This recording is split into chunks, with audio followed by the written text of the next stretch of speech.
What's going on, y'all? Goofy Rexy here, and hope everybody is doing well. And we finally got a response back from Scopely from Balance Entertainment last night in regards to these Pestilence Scourge issues, right? So the Scourge is not working, leaderboards, and then some additional information that was shared. But ultimately, I've read this blog post a couple times now, and I feel like it's just not enough. I feel like there was more information that they could have shared, or they could have probably dove a little bit deeper to answer some more important questions that were not answered in this blog post. I feel like there were certain things that they kind of tiptoed around or just completely ignored entirely, but we'll go through it. So if you haven't seen it already, here's the blog post right here. We'll kind of go from top to bottom and kind of dissect really information that was presented to us here from Scopely. So the first thing, right? First, there have been a number of accounts that have appeared on the leaderboards that clearly could not have earned the points necessary to get there. The dev team is manually reviewing each of these profiles in real time and banning any accounts that fraudulently acquired those points. That's good. To maintain the integrity of the rank rewards, there will be a delay of 24 hours after the event ends to allow time to review the final standings beyond the top 100 on the leaderboards. And this was a concern because we kept on saying, okay, well, it's great that you're removing the players that are in the top 100. What about the players that are not in the top 100? That's been a major concern. So I'm happy that they're mentioning that they're going to be able to do that and remove any accounts that didn't rightfully earn their place, as there are many accounts to review. This does mean that there will be a delay in delivering shards for Morgan Le Fay, but we will work as quickly as possible to minimize the waiting time. Now, okay, good. You're acknowledging the leaderboard. You're acknowledging that there are accounts that definitely do need to be banned. Here's my issue, right? Leaderboards that clearly could not have earned the points necessary to get there, right? So in my opinion, I look at that, I'm like, okay, well, you're only taking care of the ones that are blatant, right? You're only able to take care of the ones that are obvious. But what about other things like mods, players who are boosting their accounts by using AFKs? Like, what about banning players like that? Is there a way that they can detect that? And there's nothing here that leads me to believe that they can even take care of that, or that they're even, I'm not sure if they're even aware of it. Now, I don't think that it's possible that they could not be aware of it, right? Because we've mentioned this to them a couple times now, that there are players who are modding. There's a Reddit post about this, right? Where they're saying that players are modding, they're boosting their accounts, players who have high TCPs. But how are they going to be able to detect that? It seems as if though the only ones that they can detect and take care of are going to be the ones that are obvious and that clearly could not have earned those points. So to me, that leaves me a little bit concerned, right? Because what about someone like myself who is not modding, who's whatever? I'm still going to be at a detriment, right, to those who are boosting their points and boosting by using an AFK, by modding their accounts. That's still going to be a problem, and there's no way that they're going to say that they can detect that. So therefore, me who's playing it honestly, you guys who are playing it honestly, are going to be negatively impacted by that. So to me, this is not really enough information. This takes care of part of the issue, but it doesn't really take care of the issues that are there. So in my personal opinion, I mean, great, but I feel like there should have been more here, in my opinion. Now, they did talk about some other things here in the second portion that they said there are several scourges that are currently not functioning and are basically free points. As many players have already been able to take advantage of this, we will leave these scourges unchanged for the duration of this event.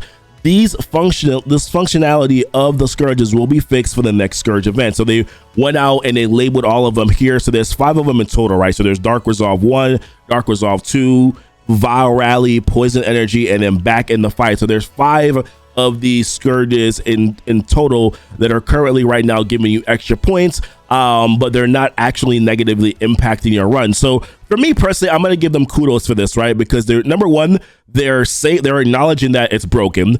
Number 2, they're labeling exactly which ones. They're putting a tag. They mentioned that they're going to put a tag on it that says free points, right, for adding these scourges to it. So therefore that will ultimately help you, right? So the only thing that I think that's bad about this is that there are players who are already doing this, right? And now that they're adding these scourges and saying that, hey, they're making it clear that it's okay for you to do this in a non-guilty way. Because I know for me, I mentioned this in my blog post, that I feel like if I take advantage of this, that ultimately I'm kind of sort of exploiting, like with the Stark Armory stockpile event. Like, I feel like if you knew about it and you were intentionally doing it, you're exporting. Like, I knew about this. I feel like if I was intentionally going and equipping these scourges, that I would ultimately be exporting, right? But obviously this was a little bit different, but they're making it clear here and saying, okay, you can go ahead and you can do this for the duration of this Scourge event. So therefore you can take advantage of it. The only thing that sucks is that you're going to have to do another run. So for me, I did difficulty 8. I'm going to have to do difficulty 8 again in order to be able to equip these Scourges so that I can get those higher points. But I need to do it right because other players are going to be doing it and they're going to be getting higher points, and I want to make sure that I can stay as high as I possibly can in those ranked leaderboards. So and it did mention here there's going to be an extension of the Scourge event. It didn't say specifically how many days, but if you do log into the game right now, you can see the extension of the Scourge event has been extended, I believe, like 3 more days or so. I think the Scourge event in general is just way too long. I think some of us have kind of felt this way about this, that 10-day run for a Scourge event was long in general, right? And then now you're adding on an additional couple days to the event, so it's even longer. Now, I think I would prefer if they went over from the 10 days for the new Scourge events, if it was 7 days, because they did mention that when these repeated events do roll back around, it's going to be 5 days whenever the repeated Scourge event comes back again. So I would have preferred if they had maybe not made it as long in the beginning to then now have to extend it. I don't know. Maybe I'm in the minority where that is concerned, but I just thought that this event was too long. But kudos to them for actually keeping the Scourges in the game, labeling what those Scourges are so that players could actually take advantage of those. That is something that I definitely do appreciate. All right, so moving on to the next thing that they talked about here was this third statement that they mentioned here. So third, there's an aspect of the efficiency system designed for tiebreakers that does not match the design intention. The current function is that the system only counts your efficiency for the last battle in a given node, instead of the intended function of counting all battles that occur in that node. Again, as many players have already been able to use this, we will leave it unchanged until the next Scourge event.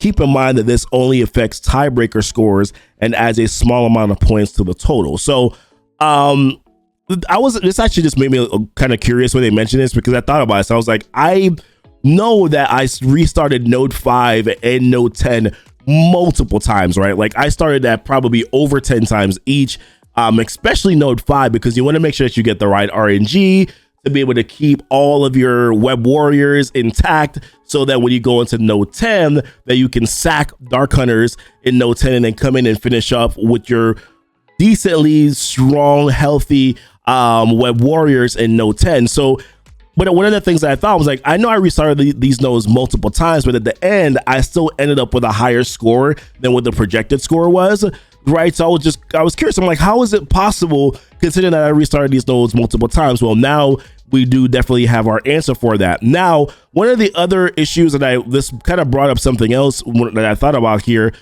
tiebreakers in general, like how do they deal with tiebreakers? And I think this is kind of like a low key massive issue, and the reason why I think this is because let's think back to the Stark Armory stockpile event, right? The Alliance event. There were players, this was an Alliance event, right? And there were players that were in the same Alliance that got the exact same score at the end of the event, but XYZ player but one player was able to get a higher ranking than the other player, although they got the same exact score. And the reason how they decided between tiebreakers there is that they do it by, from my understanding, it's player ID, right? I think that's how they do it. It's player ID. So whichever one has like a lower player ID number, because maybe they've been playing for a little bit longer than another player, that they would end up getting the higher rank rewards based on that, which to me personally is kind of a bunch of baloney. Like, if I get the same score as you, I should be getting the same rank as you. It doesn't matter. I shouldn't lose my ranking, because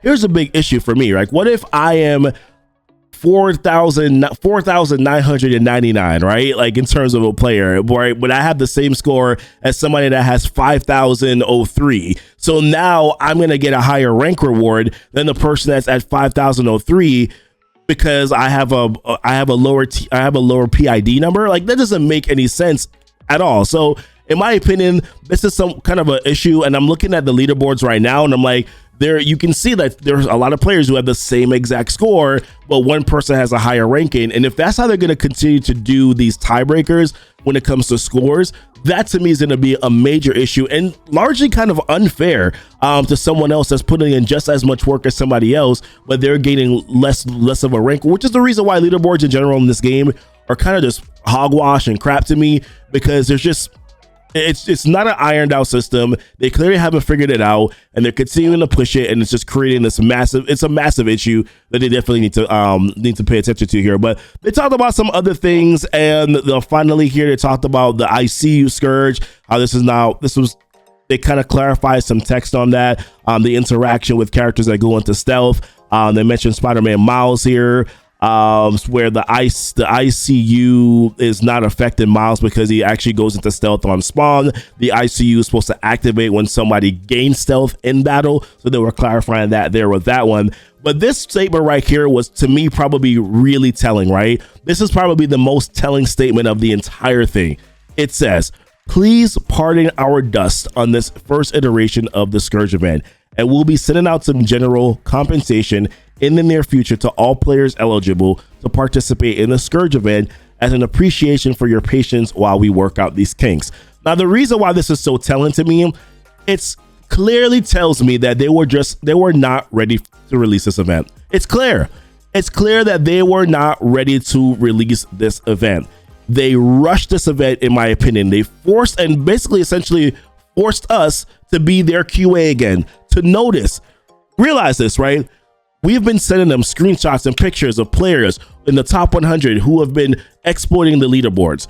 We have been sending them players were able to come up with and see that certain scourges were not working. Through the first 24-hour period, we saw that if you went in and sacked the team, and then once you went back into the know, that there was a negative 30% max HP issue, right?